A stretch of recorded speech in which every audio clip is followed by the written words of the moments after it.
오늘 우리에게 주시는 하나님 말씀은 요한복음 15장 1절로 6절까지 말씀입니다. 자, 말씀으로 들어가겠습니다. 사랑하는 성도 여러분, 이게 진짜, 예, 머리 하나 깎았는데 굉장히 충격적인데요. 예. 제가 옛날에 이제 신학교 다닐 때 한번 저렇게 민 적이 있어요. 그러니까 그냥 한번 밀고 싶더라고요. 그러니까 모든 전도사님들이, 심지어 담임 목사님까지 제발 왜 그리 깎았느냐. 제가 약간 생긴 것도 이렇잖아요. 얼굴도 좀 많이 타고 시커멓고 덩치도 있고 그때 105kg 막 나왔거든요. 머리 깎아나니까 사람들이 저 사람이 전도사님 만나면서 다들 겁먹는다고 제발 좀 이렇게 다시 깎지 말라고. 그 다음부터 절대 안 깎기로 했습니다. 아무튼 오늘은 뭐 나름대로 어울리십니다. 어울려요. 괜찮습니다. 시원하고. 사랑하는 성도 여러분, 지난 한 주간 잘 보내셨습니까? 여러분의 기도로 지난주에는 한국에 있는 성도들에게 하나님의 말씀을 잘 전하고 왔습니다. 설교란 모름지기 하나님 편을 늘 드는 거고 또 하나님 편에 서는 것이다라고 말씀을 드렸습니다.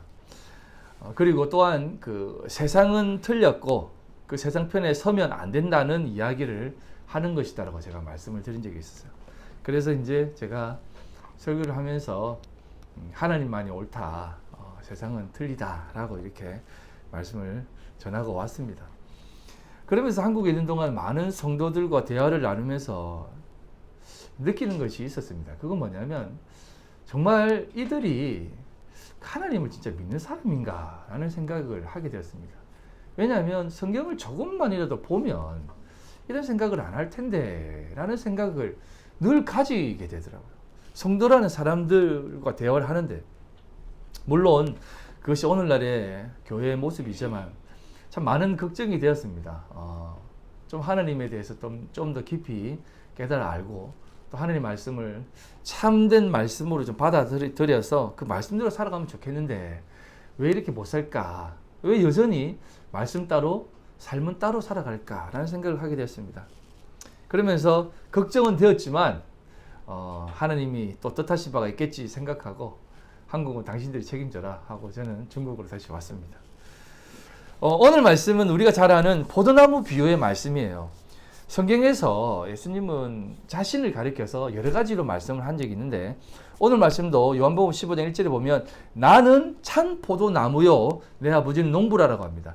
여기서 나는이라고 번역된 그 헬라어 단어가 에고에이미, 한 번쯤 들어보셨을 거예요. 에고에이미, 나는 나다. 이게 이제 출애굽했을 때, 출애굽하기 전에 모세에게 나타난 그 떨기나무 불꽃 가운데 나타난 하나님이 당신 누구십니까? 그러니까 나는 나다. I am who I am. 이런 뜻입니다. 나는 스스로 있는 자다라는 뜻입니다. 그 말이 헬라어로 에고에임입니다. 그래서 이 나는 나다라고 하는 이 표현이 요한복음에는 참 많이 나오는데요. 6장에서는 나는 생명의 떡이다 라고 말씀하시고 10장에서는 나는 양의 문이다 라고 얘기하고 있고 11장에는 나는 부활이요 생명이다 라고 얘기하고 있고 14장에는 나는 길이요 진리요 생명이다 라고 말합니다. 그리고 오늘 본문에는 나는 참 포도나무다 라고 얘기합니다. 그런 것처럼 예수님께서는 이 땅 가운데에서 성도들이 좀 경험할 수 있는, 성도들이 바라볼 수 있는 그런 내용들로 예수님이 자신은 이런 존재다라고 말씀을 하세요. 왜냐하면 사람들이 다 추구하는 게 이거거든요. 먹고 살기 위한 그 떡과 같은 양식, 그리고 그 하나님의 길로 들어갈 수 있는 어떤 그러한 문, 그 다음에 뭐 부활이 뭔지, 생명이 뭔지, 진리가 뭔지, 길이 뭔지, 그리고 생명이 뭔지라고 하는 것들을 추구하는 겁니다. 그래서 예수님께서는 내가 그 존재다라고 말씀을 드렸습니다. 말씀을 하셨습니다. 그래서 제가 일전에 한번 말씀드렸지 않습니까? 좁은 길로 들어간다라고 하는 그 길이 정말 아무도 들어갈 수 없는 길이다라는 것이요. 딱 한 사람만 지나갈 수 있는 그런 협착한 길이에요. 그래서 그 길은 오직 예수님밖에 못 지나간다. 그래서 예수님이 우리를 업고 가시는 길이다라고 말씀을 드린 적이 있습니다. 그래서 그 좁은 길은 우리가 갈 수 없는 길이고 우리 스스로는 갈 수 없는 길이고 오직 주님이 우리를 업고 가실 때 함께 할 때 갈 수 있는 길이다라고 말씀을 드린 적이 있습니다. 그래서 예수님께서 늘 우리에게 나는 이런 존재니까 나를 봐라. 길을 추구하며 살지 말고 나를 바라라고 한 것입니다. 그리고 오늘 본문에는 내가 참 포도나무다라고 얘기를 하십니다. 포도나무라고 하는 이 의미는 여러 가지 의미가 있는데 이스라엘을 뜻하기도 하고 하나님 나라를 뜻하기도 하고 포도원 그런 개념은 다 하나님의 나라를 뜻하거든요. 그래서 이 이스라엘 민족들을 향해서 포도나무라고 하는 그 비유가 구약에 많이 등장하는데요. 이 구약에 나타나 있는 포도나무 이 내용을 조금 살펴보면서 참 포도나무다라고 하신 그 예수님의 말씀의 진의가 무엇인지 한번 살펴보도록 하겠습니다. 예레미야 2장 21절입니다. 내가 너를 순전한 참 종자 곧 귀한 포도나무로 심었거늘 내게 대하여 이방 포도나무의 악한 가지가 되면 어찌 됨이냐라고 합니다. 여기서 포도나무가 누구를 가리키겠습니까? 하나님께 선택받은 이스라엘 백성들을 가리킵니다. 이스라엘을 가리킵니다. 그 이스라엘은 하나님 아래 하나님 앞에 창조되어진 그 선택되어진 하나님의 백성들을 가리키는 겁니다. 그래서 그 나무를 심은 존재가 농부고 그래서 그렇게 하나님께서 참 포도나무를 심었는데 왜 악한 열매를 맺었느냐? 여기 보면 이방 포도나무의 가지가 되면 어찌미냐라고 합니다. 왜냐하면 가지라는 것은 사실은 의미가 좀 없거든요. 포도나무가 뭐 참 포도나무 가지는 이렇게 생겼고 뭐 나쁜 포도나무는 저렇게 생겼습니까? 다 비슷하게 생겼어요. 어떻게 알 수 있냐면 열매로 알 수 있는 겁니다. 그래서 이때 이렇게 지적하는 것이 뭐냐면 왜 이방의 포도나무가 되었느냐, 이방의 포도나무 가지가 되었느냐라고 말하는 것은 이방의 것을 열매 맺었다는 뜻입니다. 여기서 말하는 이방의 것이 무엇이겠습니까? 뭐 악한 것, 뭐 도둑질한 것, 뭐 더럽게 산 것, 뭐 이런 것이겠습니까? 여러분 이방인들이라고 해서 그들이 다 악한 것은 아닙니다. 그들도 나름대로 의리가 있었고 정의라는 것이 있었고 훌륭하게 살려고 했습니다. 그럼에도 불구하고 이방적 요소는 다 악한 것이다라고 얘기하는 것이에요. 무슨 의미겠습니까? 하나님 앞에 하나님을 떠난 사람들, 그 사람들이 이루어내고자 하는 그 모든 행위들, 소위 말하는 열매 맺고자 하는 것들은 사실상 다 이방의 악한 가지다 이 말이에요. 그래서 이방인의 그 삶은 하나님 보시기에는 다 악을 행하는 것입니다. 여러분 예수 안 믿는 사람들도 얼마나 착한 행동 많이 한다고요. 그럼에도 불구하고 그들이 맺은 행위는 악한 것이다라고 합니다. 여기서 말하는 악한 것은 지금 악이다 진짜 와 어떻게 저런 짓을 할 수 있어 라고 하는 것이 아니라 헛된 것이다라는 얘기예요. 그러니까 헛된 행위를 하지 말라는 겁니다. 그 행위는 헛된 것이다라는 것입니다. 그래서 그 이방인의 삶을 에베소서에는 이렇게 표현하고 있습니다. 에베소서 2장 2절로 3절. 그때 너희는 그 가운데 행하여 이 세상 풍조를 따르고 공중의 곳에 잡은 자를 따랐으니 곧 지금 불순종의 아들들 가운데 역사하는 영이라. 전에는 우리도 그 가운데에서 우리 육체의 욕심을 따라 지내며 육체와 마음이 원하는 것을 하여 다른 이들과 같이 본질상 진노의 자녀이었더니라고 합니다. 즉 보면은 세상의 풍조를 쫓았고 공중의 권세 잡은 자를 따랐고 불순종의 아들들 가운데 역사는 그 영을 따랐다는 것입니다. 그리고 육체의 욕심을 따라 지내었고 마음에 원하는 것을 따라 살았다는 것입니다. 이게 어떤 의미겠습니까? 제가 말씀드렸듯이 이게 육체의 소욕, 육체의 그 원하는 그 마음, 이게 이제 에피두미아라고 해서 두 마음. 이게 에피가 두 가지 마음이고 그 듀오라고 하는 이 말이 듀오라고 하는 말이 그 제사드리다라는 개념이에요. 그러니까 자신의 모든 마음을 다해서 가장 경건한 마음으로 행하는 그 열심이 육체의 소욕이라는 것입니다. 저마다 인간들이 추구하는 마음이 다 있어요. 그 마음이, 그 욕망이 어떤 것입니까? 살고자 하는 그 마음이 무엇입니까? 정말 훌륭하게 살아서 자신의 어떤 것을 드러내고자 하는 그 마음 아니겠습니까? 나쁘게 살아서 남의 것을 다 착취해가지고 내가 이거 다 가져가가지고 그 위에 군림할 거야 라고 생각하는 사람들 많이 없어요. 거의 없어요. 다 자신의 그 열정과 열망과 그 간절한 마음으로 살아간다는 것입니다. 그런데 이게 세상적 욕망이다라고 얘기해요. 이게 이방인이 맺고자 하는 그 욕망이다 이 말입니다. 그래서 이러한 모든 것들, 이러한 것들을 따라 살아가는 사람들이 본질상 진노의 자녀다라는 겁니다. 왜냐? 그걸로는 결코 이루어낼 수 없다라는 것입니다. 그래서 세상 풍조를 쫓아 스스로 구원을 이루어내려고 하는 그 수많은 사람들의 그 방향성, 그것은 이전에 우리가 하나님을 모르고 살아가는 사람들의 삶의 모습이다라는 것입니다. 그래서 오늘날도 많은 목회자들이 그 앞에서 외치고 있는 그 모든 내용들이 보면은 이 땅의 사람들이 좋아하는, 이 땅의 사람들에게 인정받는 훌륭한 교회, 훌륭한 그 삶을 만들기 위한 그런 어떤 그런 교회가 되기 위해서 앞에서 계속 얘기하는 것입니다. 근데 이게 사실은 육체의 소욕이에요. 육체의 소욕이라는 것은 다른 것이 아닙니다. 내가 이루고자 하는 그 열망과 욕심 가운데 나오는 것들이에요. 요거는 헛된 것이다. 그 열매로는 이루어내는 것은 하나도 없다는 것을 얘기하는 것입니다.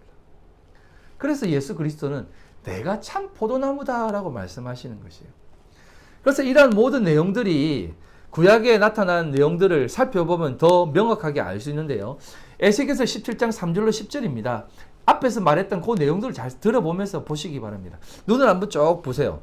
여기 보면 여호와께서 이같이 말씀하여 이르시되 색깔이 화려하고 날개가 크고 깃이 길고 털이 숱한 큰 독수리가 내보더니 이르러 백항목 높은 가지를 꺾되 그 연한 가지 끝을 꺾어 가지고 장사하는 땅에 이르러 상인의 성읍에 두고 또 그 땅의 종자를 꺾어 옥토에 심되 수양부대 가지처럼 큰 물가에 심었더니, 자 보면 첫 번째 독수리가 그 수양부들, 그 백향목 나무의 가지를 꺾습니다. 이 백향목이라고 하는 이 나무는 다윗 왕가를 얘기해요. 유다 족속을 얘기하는 겁니다. 그 이스라엘 백성들을 상징하는 겁니다. 그것들을 꺾어가지고 옥토에 심었다라고 합니다. 이게 무슨 말이냐면, 요 첫 번째 독수리는 바벨론이에요. 그래서 하나님이 바벨론을 통해서 이스라엘 백성들을 딱 잡아갑니다.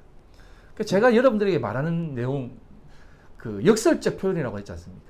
하나님이 우리를 포로로 잡아가는 이 행위는 그렇게 우리를 구별시키는 행위라는 것입니다. 사생자들은 나가서 지 마음대로 살든 말든 상관하지 않습니다.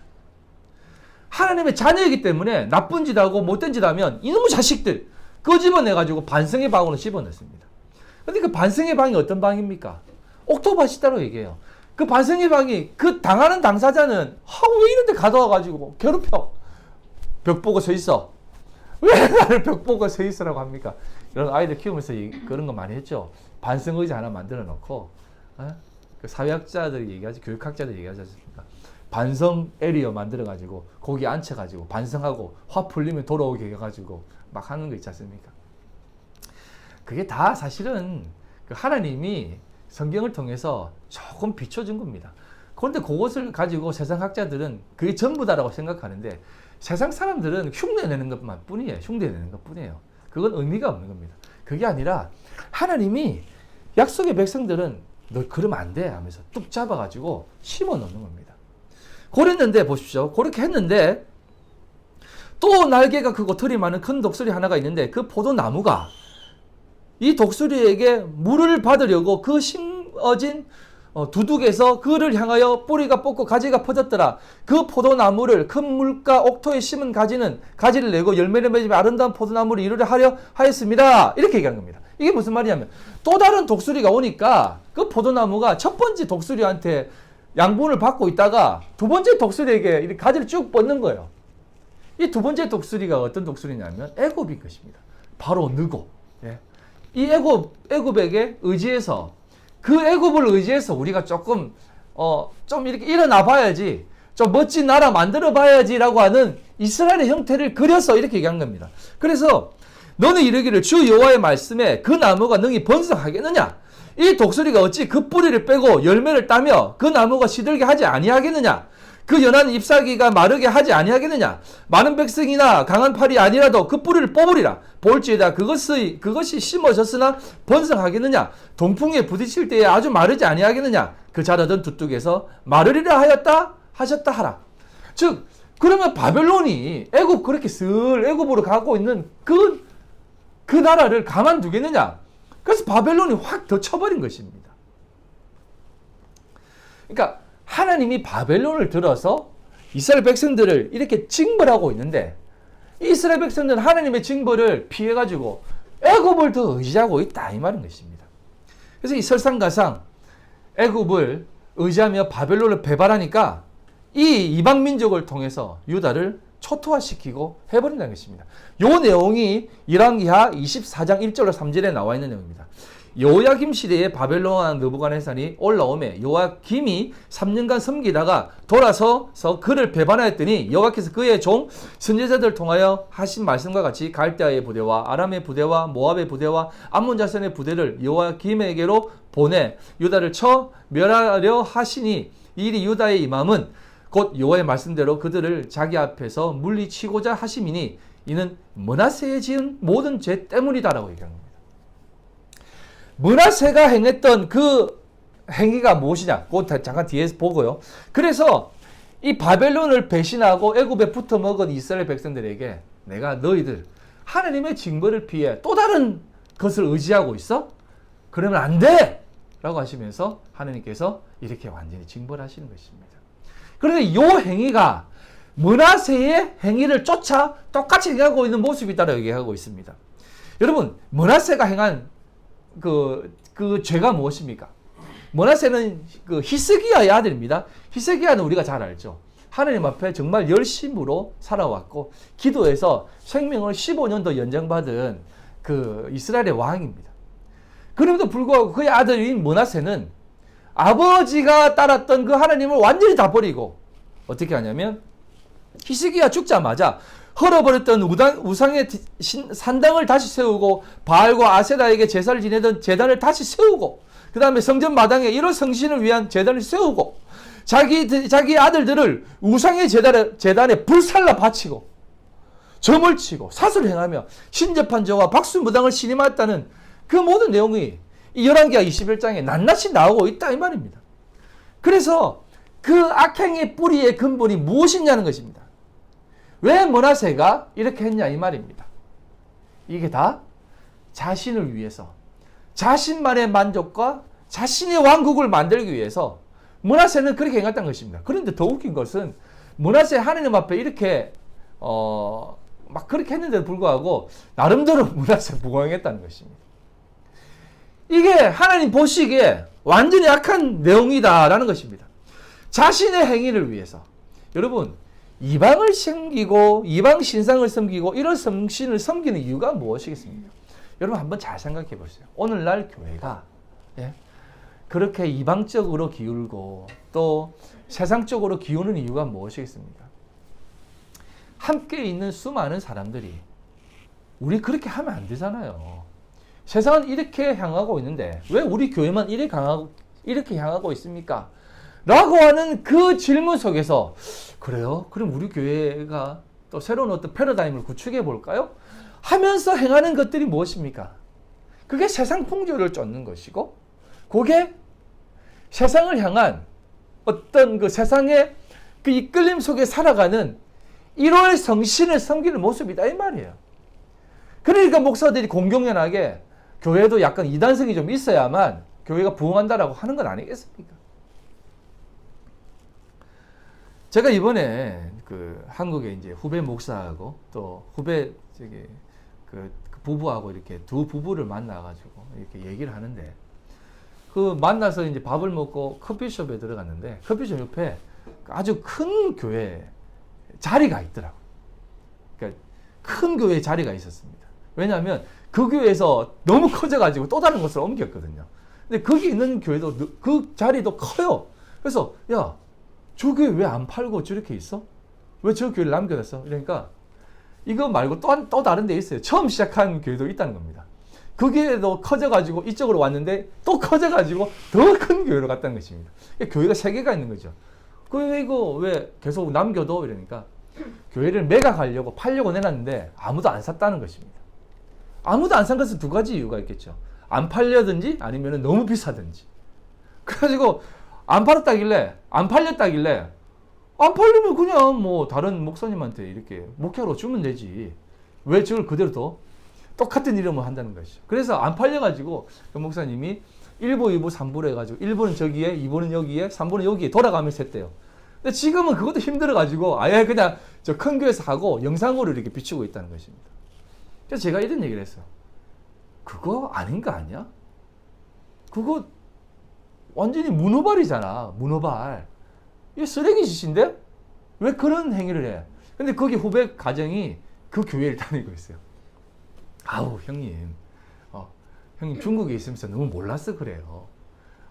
한국에 와가지고 좀 그런 것, 이런 것도 좀 봐야 돼요. 형님처럼 생각하면 교회가 안 돼요. 이러는 거야. 그래서, 야, 뭘 그런 걸 봐. 성경을 봐야지.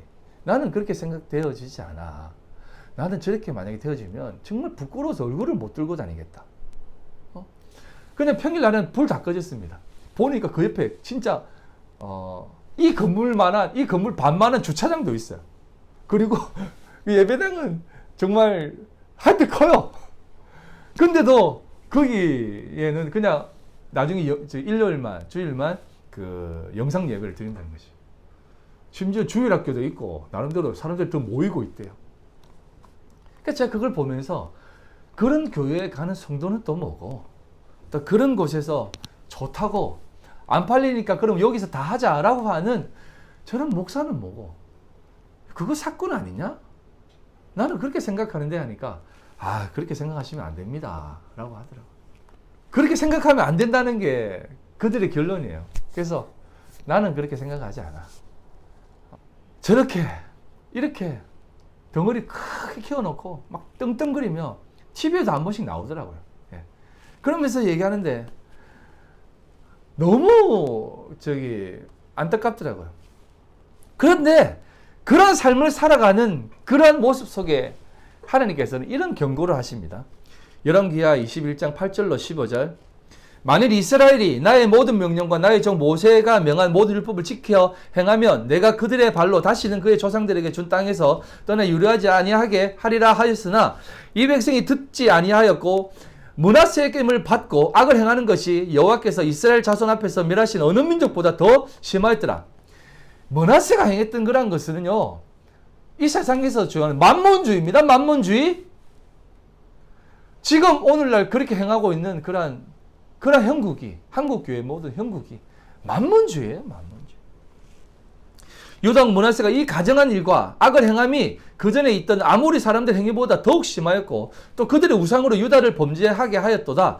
그러므로 이스라엘의 하나님 여호와가 말하노니 내가 이제 예루살렘과 유다의 재앙을 내리리니 듣는 자마다 모두 귀가 울리리라. 내가 사마리아를 잰 줄과 아합의 집을 다림 보던 추를 예루살렘에 베풀고 또 사람이 그릇을 씻어 엎음같이 예루살렘이 씻어 버릴지라. 내가 나의 기업에서 남은 자들을 버려 그들의 원수 손에 넘긴즉 그들이 모든 원수에게 노략거리와 겁달거리가 되리니 이는 애굽에서 나온 그 조상 때부터 오늘까지 내가 보기에 악을 행하여 나의 진노를 일으켰음이니라 하셨더라. 제가 그러한 모습들을 보면서 느끼는 것은 뭐냐면 하나님께서는 반드시 저러한 모습을 행하는 그 이스라엘 민족들에게 절대 가만두지 않는다라고 하는 하나님의 뜻입니다. 가만두지 않는다는 뜻이에요. 그렇게 세상 그 만족과 세상이 추구하는 그 만문주의와 그 성장주의와 그 키우고자 하는 세력을 키우고자 하는 그 모든 모습들은 다 하나님께서 멸하신다고 했습니다. 여러분, 이 이스라엘 민족들이 바벨론 포로가 되기 전에 그거는 고고학적으로 나와 있는 내용이에요. 이스라엘 민족들이 그 제단 앞에 바알을 섬기는 제단이 함께 있었어요. 제가 한번 말씀드린 적 있지 않습니까? 대형 교회 근처에는 점집이 항상 즐비하다고. 그러니까 하나님 앞에 예배드리고 또 좀 부족하다 싶어가지고 또 자신들의 만족을 위해서 그렇게 또 한다는 것입니다. 므낫세가 자기 자식을 불 가운데 지내가게 한 것은요, 이게 그냥 이방신을 섬겼다라고 생각하세요? 정말 열심히 있는 모습이에요. 열심히 있는 모습. 나 이만큼 열심히 섬깁니다라고 하는 그런 모습이에요. 근데 하나님께서 가만두지 않는다라고 얘기하십니다. 그래서 열왕기하 24장 9절로 14절을 보면 눈으로 보십시오.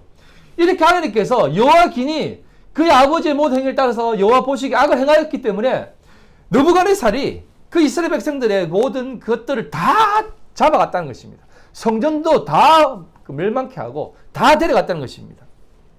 그 땅에 남은 자가 없었더라라고 얘기합니다. 이렇게 하나님께서 포로로 다 잡아가는 것입니다. 이게 에스겔서 17장에 나와 있는 독수리와 포도나무의 비유에서 나온 내용입니다. 그래서 이스라엘 백성들이 그들이 하나님 앞에 여러분 우상을 섬겼다고 해서 그들이 나쁜 짓을 행했다고 생각하지 마세요. 악하게 살았다고 생각하지 마세요. 그런 하나님 아닌 다른 것을 위해 애를 쓰고 노력하고 행했던 그 모든 것들이 다 하나님 없이 살고자 하는 그 마음 가운데 있었다는 것입니다. 그래서 그 행위가 므낫세와 같은 악을 행했다라고 얘기하는 것입니다.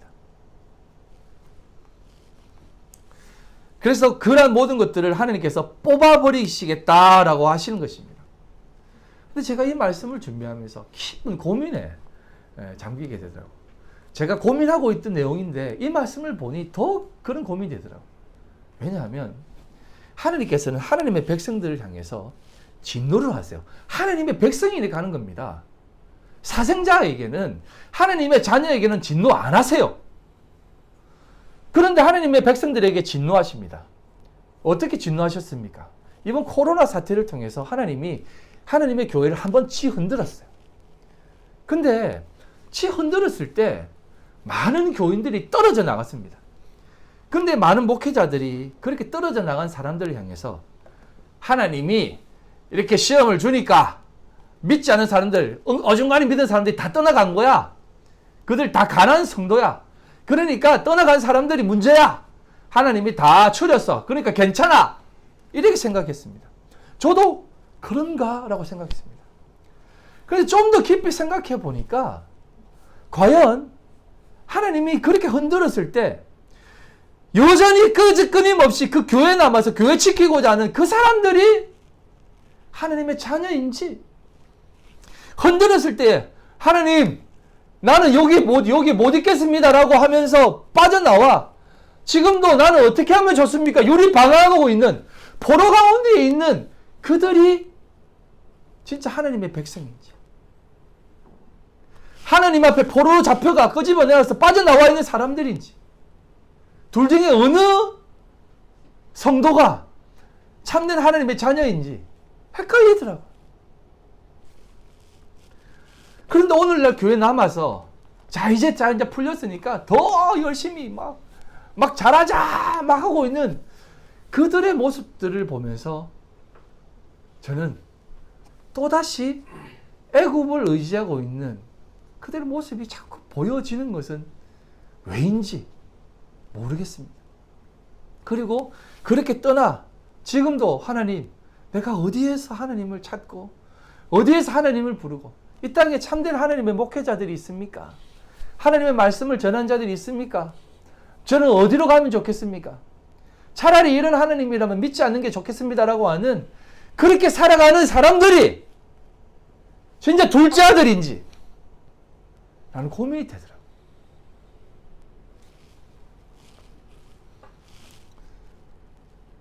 오늘도 많은 사람들이 그 교회라고 하는 울타리에 들어오라고 얘기합니다.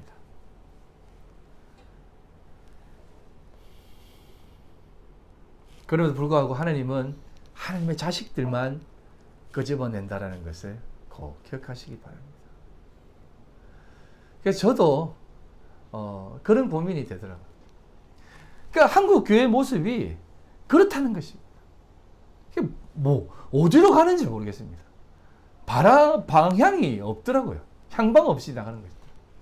그래서 열심히 해라라고 했는데 할지는 모르겠습니다만, 그래서 이제 우리 주님이 우리들에게 늘 얘기하는 것이 그거 아니겠습니까? 세상은 너희들을 미워할 것이다. 하지만 그 미워하는 건 너희들을 미워하는 것이 아니고 나를 미워하는 것이다. 이게 미워한다는 것은 그 방식대로 안 살겠다라는 것이거든요. 그런데 불구하고 교회는 그 세상이 미워하는 그것을 안 하려고, 어떻게 하든 안 하려고 애를 쓰며 그 욕 안 들어먹으려고 애를 쓰고 있다는 것입니다. 아니 주님이 우리에게 욕을 들어먹여야 된다고 했음에도 불구하고 안 들어먹을 애를 쓰는 것이에요. 근데 하나를 제가 봤습니다. 하나를. 제가 돌아오는 그 공항을 가기 위해서 그러니까 부산에서 서울 가서 공항 가야 되죠. 서울 가기 위해서 돌아오는 길에 어머니가 배웅을 했거든요. 이렇게 내려오는데 한 여자, 그러니까 나이 드신 할머니를 만났어요. 그분이 전도지를 들고, 교회 전도지를 들고 지하철에서 이렇게 나눠주고 있더라고요. 그러면서 어우 손집사 하면서 저기 김집사 하면서 막 이렇게 하면서 어우 아들 목사님이네 하면서 막 인사하고 내가 막 이렇게 했어. 근데 그분 막 인사하면서 막 가시더라고. 그래서 저분이 여기서 전도를 하시네 이렇게 하시더라고. 제가 왜 그 얘기를 했냐면 나이 드신 분들은 옛말에 이런 말이 있다고. 입은 닫고 지갑을 열어라고. 그 말이 무슨 의미냐고. 나이 들면 쓸데없는 말 하지 말고 전도 좀 열심히 하라고. 돈 열어서 돈 자라나는 그 많은 사람들에게 좀 많이 베풀며 살아라고. 그래서 그런 얘기가 있지 않느냐. 자, 그러면 왜 나이가 들면 모든 기운이 입으로 올라오냐고. 그건 쓸데없는 말 하지 말고. 기도하라고 그렇게 모든 입에 기운이 모이는 거예요. 전도하라고 입에 모이는 겁니다. 나가서 이상한 말 하지 말고 미간질 시키지 말고 쓸데없는 말 하지 말고 기도 열심히 하세요. 전도 열심히 하고. 그렇게 제가 막 했거든요. 근데 그 지하철에서 이제 이게 전도지 나눠주는 그 할머니를 만난 거예요. 그 교회 집사님을. 그래서 네, 수고 많으십니다. 그렇게 하면서 복음 지압판이래야죠. 지압이 있는 그 발바닥에 이제 붓기를 적어놓고 이렇게 전도지를 나눠주더라고요. 그래서 수고 많으십니다. 하고 이렇게. 여러분, 우리가 정말 하나님 앞에서 살아가고자 하는 그 모든 삶의 방향성이 무엇을 위해 살아가야 되느냐라는 겁니다. 이 땅을 살아가면서 정말 우리 하나님께서 나에게 요구하는 게 뭐냐는 것입니다. 그걸 우리가 늘 잊어버리고 산다는 것이에요. 그래서 성경은 창세기 49장에 이런 내용을 우리들에게 이렇게 비추면서 또 다른 모습을 설명해 줍니다. 이게 이제 야곱이 12아들에게 유언을 하는 가운데 유다에게 한 내용인데요. 유다야, 너는 내 형제의 찬송이 될지라. 내 손이 내 원수의 목을 잡을 것이요 내 아버지의 아들들이 내 앞에 절하리로다. 유다는 사자 새끼로다. 내 아들아, 너는 움킨 것을 찢고 올라갔도다. 그가 움크리고 움크림이 수사자 같고 암사자 같으니 누가 그를 범할 수 있으랴. 규가 유다를 떠나지 아니하며 통치자의 지팡이가 그 발 사이에 떠나지 아니하기를 실로가 오기까지, 이게 메시아거든요. 실로가 오기까지 이르리니 그에게 모든 백성이 복종하리로다. 그의 나귀를 포도나무에 매며 그의 암나귀 새끼를 아름다운 포도나무에 맬 것이며 또 그것을 포도주에 빨며 그의 복장을 포도즙에 빨리로다 라고 얘기합니다. 앞에 나와 있는 유다에 대한 예언을 보면 유다가 대단하게 멋진 모습으로 살아가려고 가는가라고 생각되어지지만 이 사자라고 하는 개념은 사실은 조금 다른 개념이 있습니다. 이건 다음에 한번 설명드리고요. 그래서 규가 실로가 오고 하는 그것은 유다 족속을 통해서 메시아가 온다는 개념이에요. 그런데 그렇게 오는 분이 누구냐면 그의 나귀를 포도나무에 매며 그의 암나귀 새끼를 아름다운 포도나무에 맬 것이다라고 합니다. 그리고 그 옷을 포도주에 빨며 그의 복장을 포도즙에 빨리로다라고 합니다. 포도나무, 암나귀 누구를 상징하겠습니까? 메시아, 예수 그리스도, 그의 그러심을 얘기하는 것입니다. 그래서 그가 어떻게 오는지, 예루살렘 입성할 때 왜 나귀를 타고 오셨는지, 그리고 나귀라는 말은 불다라는 개념이고 포도주도 붉은 것이고 불다라고 하는 개념은 피를 상징하는 것입니다. 그래서 여기 나와 있는 포도주에 빨며 그의 복장을 포도주에 빤다라고 하는 이 포도즙이라고 하는 게 이게 담이라고 한다는데, 즙이라고 하는 단어가 담인데 포도피라는 뜻이에요. 그래서 그가 포도피로, 그러니까 피로서 그가 포도나무로서 순환받아, 그리스도의 순환을 상징하는 것이 순환받아 우리를 위해 모든 피와 물을 쏟겠다라고 하는 개념이에요. 그래서 이 포도나무가 등장하는 것입니다. 그게 마태복음 21장 2절로 5절 나와 있는 내용이고요. 그래서 그 암나귀를 탄다라고 하는 개념이 나오는 것입니다. 그거는 나귀와 포도나무가 거기에 매여 있듯이 하나라는 개념이고, 나귀와 예수님이 하나라는 개념이고, 붉은 피를 쏟아 흘려서 우리를 깨끗게 한다라고 하는 그 개념이 담겨져 있는 거죠. 그래서 유다에게 이런 예언을 한 것이다 이 말입니다. 그런데 그 피가 어떻게 보면 하나님 앞에 밟혀 멸망의 자리로 가는 듯 하지만, 하나님이 그렇게 포도주 틀을 밟아 멸망시키는 그 멸망의 자리에서 누가 터진다고요? 예수가 터져? 우리 이스라엘 모든 터진 백성들, 포도나무로 부름받아, 포도원으로 부름받아 악한 열매, 악한 참 포도나무임에도 불구하고 나쁜 열매, 안 좋은 열매로 맺어버린 그 악한 안 좋은 포도나무가 되어져 버린 이스라엘 백성들을 짓밟아 자신이 참된 포도나무가 되어 내가 너희들을 위해 다 터져줄게 하면서 그가 예수 그리스도의 십자가로서 그 앞에 너희들 지금 터지고 있지? 나도 너희들 앞에 터져줄게 하면서 터져 죽는 것이에요. 그래서 참 포도주 나무가 나오는 것입니다. 우리가 참 포도나무 하면은 그래 열매 주렁주렁 맺어가지고 우리 주님과 함께 포도나무를 맺어야지 라고 생각하면서 항상 열매에 초점이 되어져 있는데 그 포도나무라고 하는 그 개념은 그 포도 열매라고 하는 것은 가장 먼저는 그 하나님의 나라는 포도즙, 다시 말해서 그 예수 그리스도의 보혈로 들어가게 된다라고 하는 것을 상징하고 있다라는 것이에요. 그리고 그것을 심은 농부는 하나님이시고요. 그래서 기독교라는 것은 오직 예수로만 구원받아 예수로만 되어진다는 것입니다. 그게 참된 기독교의 진리예요. 우리의 공로는 아무도 없어요. 우리는 그 터져 죽을 수밖에 없는 존재입니다. 그럼에도 불구하고 하나님이 우리에게 참 포도나무를 심어서 그 너희 터져 죽을 그 포도나무에 내가 참 포도나무가 되어주겠다. 그래서 그 앞에 자신이 포도나무가 되어 죽는 것입니다. 그래서 우리가 그 공로를 힘입어 아멘 하면서 내가 예수 믿고 갑니다 라고 하며 저는 아무 공로 없습니다 라고 하며 나가는 것입니다. 제가 이번에 한국에서 한 어르신을 배웠습니다. 그 어르신과 이제 식사를 함께 했는데 참 그 어르신의 나이는 89세입니다. 누군지 아시겠죠? 89세. 민욱이 할아버지입니다. 민욱이보다 80살 많은 분이신데 그분과 이렇게 대화를 하면서 이제 그분이 이제 이런 얘기를 하시더라고요. 그래서 그 정말 많은 은혜가 되네요. 제가 한번 설교 때 어르신 말씀 이제 얘기 좀 해도 되겠습니까? 하면서 하라고 하더라고요. 그래서 이제 전하는데 그분이 이런 얘기를 하더라고요. 왜 스님은 좀 단명하고 목사님들은 오래 사시는지 아느냐고. 스님들은 보면 주구장창 자신이 신이 되려고 그렇게 고행하고 수행하고 애를 쓴다는 것입니다. 열반에 이르려고 자기가 신이 되려고 애를 쓴다는 것입니다. 근데 아무리 노력해봐요. 자기가 신이 되는지 신이 안 돼요. 근데 목사님들은 우리는 아무것도 할 수 없습니다. 오직 하느님의 공로만이 참된 은혜입니다. 우리는 아무 공로 없으니까 오직 주님만을 믿고 살아갑니다. 하느님 구원해 주세요. 저는 아무것도 없습니다. 라고 하는 마음으로 평안한 가운데 살아가니까 목사님들이 오래 사시는 겁니다. 그래서 제가 그 얘기를 듣고 어르신 맞는 말이네요. 이렇게 말했던 것입니다. 여러분 스님들이 하는 행위들을 한번 보십시오. 정말 고행하고 무소유를 하고 그렇게 막 수행하는 모습들을 보면 정말 어떻게 보면 누구보다도 존경스럽고 훌륭해 보입니다만 사실은 그것이 어떻게 보면 자신의 것을 더 열매 맺고자 하는 악한 나무가 되기 위해 발버둥치는 것이에요. 그런데 우리 포도나무는 어떻습니까? 4절입니다. 제가 안 찾았는데 나의 안에 거라 나도 너희 안에 거리라. 가지가 포도나무에 붙어 있지 아니하면 스스로 열매를 맺을 수 없음 같이 너희도 내 안에 있지 아니하면 그러하리라는 것입니다.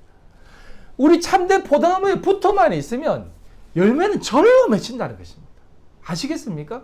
우리가 열매를 맺고자 하지 않아도 예수 그리스도가 우리에게 열매를 맺게 하신다는 겁니다. 근데 그렇게 스님들은 자기가 스스로 열매 맺으려고 애를 쓴다 이 말이에요. 그래서 성철 스님도 돌아가시면서 이런 얘기를 했습니다. 생평기광 남녀군 미천과업 과수미 화렴아비 한만단 일륜토홍 괴백산. 이게 무슨 말이냐면 일평생 남녀 무리를 속여 미치게 했으니 그 죄업이 하늘에 미쳐 수미산보다 더 크다. 수미산은 불교에서 말하는 최고 높은 산이에요. 수미산보다 더 크다. 산채로 불의 아비 지옥으로 떨어지니 한이 만갈래나 된다. 한 덩이 붉은 해가 푸른 산에 걸렸구나 라는 겁니다. 성철 스님이 뭐라고 하냐면 늘 자기가 얘기했어요. 내 말을 믿지 말라고. 나는 늘 거짓말하는 사람이라고. 지금 하는 말도 믿지 마라. 그럼 이런 얘기도 했어요. 마귀가 부처고 부처도 마귀다. 그러니까 나는 마귀를 사랑한다고. 그래서 이렇게 한다는 것입니다. 이게 무슨 말이냐면, 그래서 이제 불자들은 이렇게 얘기합니다. 원래 이 세상은 부처님이 마귀도 사랑해가지고 악마도 사랑해서 지옥까지 내려가 있는 것이다. 그래서 이 성철 스님도 그렇게 지옥까지 가가지고 그렇게 사랑하는 본을 보이려고 부처님의 본을 따라간 것이다. 뭐 이렇게 핑계를 대는데, 성철 스님은요, 대단한 사람이었습니다. 그가 깨달아 보니 아무리 노력을 해도 우리 스스로 이루어낼 수 없다는 것을 알은 것이에요. 그래서 지금까지 해왔던 그 모든 성찰된 마음, 성철 스님은요, 모든 책을 다 들고 산에 올라가가지고 철조망을 치고 그 산에서 그 책을 다 독파한 사람이에요. 예? 대단한 사람입니다. 그분 앞에 가려면 3000배하고 올라갔어요. 예? 나 만나려면 3000배하고 올라온다. 막 그렇게 하는 사람이었습니다. 그만큼 아무나 안 만나는 분입니다. 그리고 나중에 올라가다가 3000배 하다가 은혜 받고 돌아가는 사람들도 있고 막 그렇대요. 근데 그분이 돌아가면서 이렇게 얘기한 것입니다. 내가 아무리 해도 아무리 그렇게 성찰을 해도 아무것도 할 수 없구나. 그리고 사람들에게 수많은 얘기를 했지만 그게 다 거짓말이라는 것입니다. 사람들에게 더 큰 짐만 지어주고 내가 간다. 그러니 나 좀 따라오지 마라 라고 하면서 간 것이에요. 그래서 제가 불교인들은 늘 구약에만 머물러 있다라고 말씀을 드렸지 않습니까? 구약에 머물러 있으면 이렇게 살 수밖에 없어요. 구약의 하나님이 이렇게 살게 했잖아요. 율법을 그렇게 막 끊임없이 지키게 했잖아요. 율법 지키는 거나 수행하는 거나 똑같거든요. 근데 그거로 안 된다. 예수만 믿어라. 예수를 믿어라. 나를 믿어라. 내가 참 포도나무고 내가 진리다라고 말씀하시는 것입니다. 말씀을 정리하겠습니다. 예수님은 우리에게 참 포도나무로 오셨습니다. 그 포도나무에 우리가 붙어 있어야만 우리도 참 포도나무가 될 수 있습니다. 우리 이전에 악한 포도나무였습니다. 본질상 진노의 자녀였습니다. 그럼에도 불구하고 하나님이 우리를 접붙여서 예수님께 붙여주셨습니다. 그래서 우리는 참된 열매를 맺을 수 있습니다. 그 열매가 무엇입니까? 성령의 9가지 열매는 가장 기본적인 것이고, 더 나아가 참된 하나님의 자녀가 되는 그 포도나무와 연합되어 하나가 되는 그 자리에 가게 하신다는 것입니다. 그래서 하나님의 기뻐하시는 참된 열매를 맺어간다, 이 말이에요. 사랑하는 성도 여러분, 여러분이 지금 어떤 자리에 있다고 생각하십니까? 스스로 맺을 수 없다는 것을 꼭 기억하십시오. 하나님을 의지하십시오. 주님 의지하고 나갈 때 여러분들은 그 모든 삶의 방향과 인도하심을 깨닫게 될 줄 믿습니다. 기도하겠습니다. 하나님 아버지, 영광과 찬송을 올려드립니다. 오늘을 살게 하신 하나님의 크신 은혜를 다시 한번 새겨봅니다. 주께서 우리를 당신의 그 나무에 접붙였습니다. 하나님, 아름다운 열매 맺어갈 수 있도록 도와주시고, 오직 주님 의지하여 이 땅 가운데에 그리스도의 참된 향기를 바라며 살게 하여 주시옵소서. 그러한 가정, 그러한 사업장들, 그러한 믿음의 자녀들 다 되게 하여 주시고, 또 우리 모든 성도들 다 되게 하여 주시옵소서. 오늘도 하나님 앞에 나올 때에 빈손 들고 나오지 않고 귀하고 복된 물질 하나님 앞에 드립니다. 하나님 기뻐 받아 주시옵소서. 힘들고 어려운 가운데 주님 앞에 드리오니 이 물질 하나님 기뻐 받아 주셔서 이 물질 하나님 앞에 사용되어질 때에 30배, 60배, 100배 결실이 까여 주시고 드린 손길 위에 만배로 갚아 주시옵소서. 하나님 기뻐 받아 주시옵소서.